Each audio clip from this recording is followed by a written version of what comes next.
Time to talk Tennessee Titans as this concludes the AFC South 10-minute State of the Union as we have it for the NFL.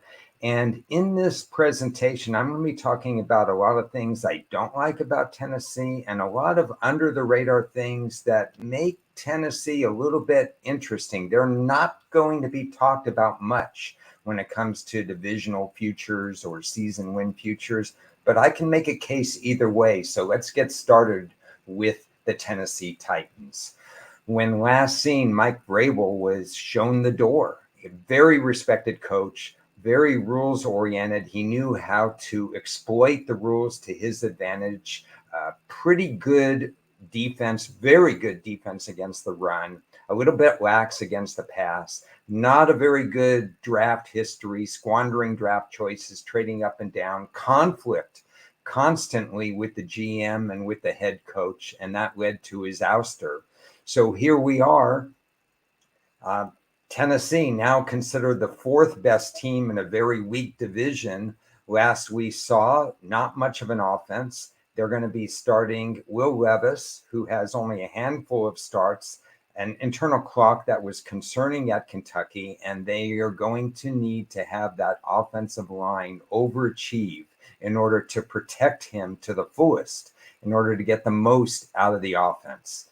The new coach, his dad is here, actually, Callahan, as the offensive line coach, and he's one of the best offensive line coaches. So this might bode well for pass protection and for opening run holes. And remember, this team is going to be without Travis Henry, and Travis Henry was an unbelievable part of this team for the last 4 or 5 years. Just got better and better as the season went on, and better as the game evolved, in terms of the fourth quarter, how he could just impose his will on fatigued defensive backs and linebackers trying to tackle him. So they're going to miss him, but they're going to go to a more pass-heavy approach, I would assume, as they move forward. So let's go right into what their draft needs were. And according to me, they needed 2 offensive linemen, a free safety, a cornerback, and some help at defensive end, offensive linebacker to the pass rush. This is a team with more needs than most. So that's why you're going to see they have more needs than this, but these are my top needs. And we're talking about 4 or 5 different positions. Whereas when I was doing the report with other teams, you might only see 2 or 3 in my top needs. So Tennessee did have some things that they need to clean up, especially the sense that when I talk about 2 offensive linemen, they allowed 64 sacks last season. So J.C. Latham on my board, I gave him a draft range of between 20 to 26. He shot up the last 24 hours. He was in consideration with the Chargers at pick 5, excuse me. And then again at pick 7, he ended up going to the Tennessee Titans. Now, I envision him as somebody who could develop and really exceed expectations as a right tackle. He's going to be listed perhaps as playing left tackle right out of the gate. Obviously, Tennessee needs him to start right away, but I would rather see him be the right tackle than protecting the blind side as a left tackle out of Alabama. And this could be a concern as in 2024. I think the long range picture is he's going to be a solid first rounder. I am definitely worried about his hitting the ground running right away. In no universe, as I wrote in my draft report, does Devontae Sweat fit with this team. Let me make this crystal clear. Tennessee has to stop drafting people who are overweight, that are unmotivated, that have police blotter records. They recently, in the last several years, drafted a guy, Wilson, offensive lineman, first round draft grade when motivated, 3 NFL snaps, lazy, unmotivated, and so on. Maybe Callahan, as a new offensive line coach, gets the most out of his offensive linemen. I don't know about the new coaching staff other than the defensive coordinator, who I'm going to talk about in a few minutes being a positive. But this is the wrong team for a guy who routinely got close to 400 pounds in college, had to slim down to get to 364, had some police blotter DUIs on his record, told us he was all going to change his habits, change his stripes, and then 3 weeks before the NFL draft has another arrest on his record. This is not a person team fit. This is the anti-person team fit and a waste of a draft choice, in my opinion. They could have doubled up on offensive line. They could have got one of the top 5 cornerbacks at this position. There were 2 still remaining at pick 38. Very bad move, in my opinion. Cedric Gray was a tackle machine at North Carolina. He fits one of my top needs. Not exactly the greatest take-on guy in the world. However, his production warrants a pick in the 4th round. I had him as a 4th round grade. He went at the top of the 4th round.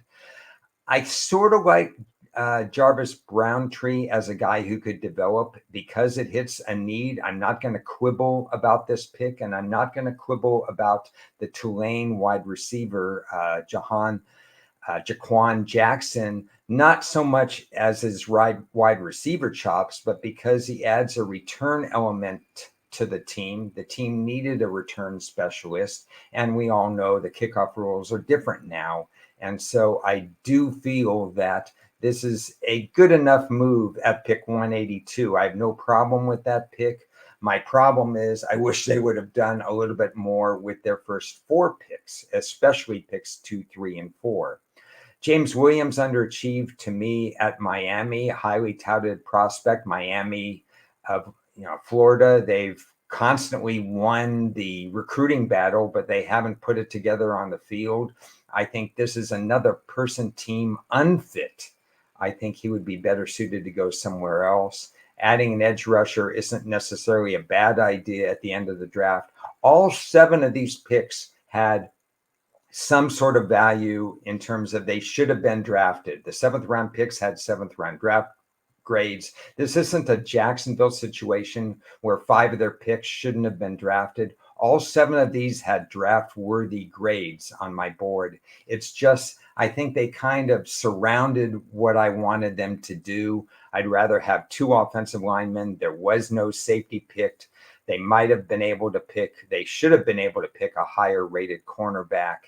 And they wasted a pick, in my opinion, on a defensive tackle. A lean defensive tackle draft on the field. He was my 5th rated defensive tackle with a grade anywhere from pick 75 to shouldn't have been drafted, depending on what team he was selected on.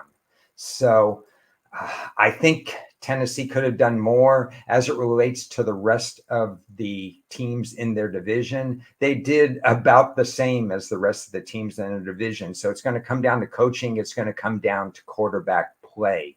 When we look at the schedule, there's reason for optimism. They have an early bye. People know how much I love new coaches, get a chance to reset before these things get out of hand. This is a brand new staff. This is a coach that has never been a head coach before. He's coming over. He has to assess an incomplete roster. Having that early bye is really going to help him. In terms of other schedule information, a lot of Sunday rhythm type games. You get to play every Sunday, same thing, 1 o'clock type games.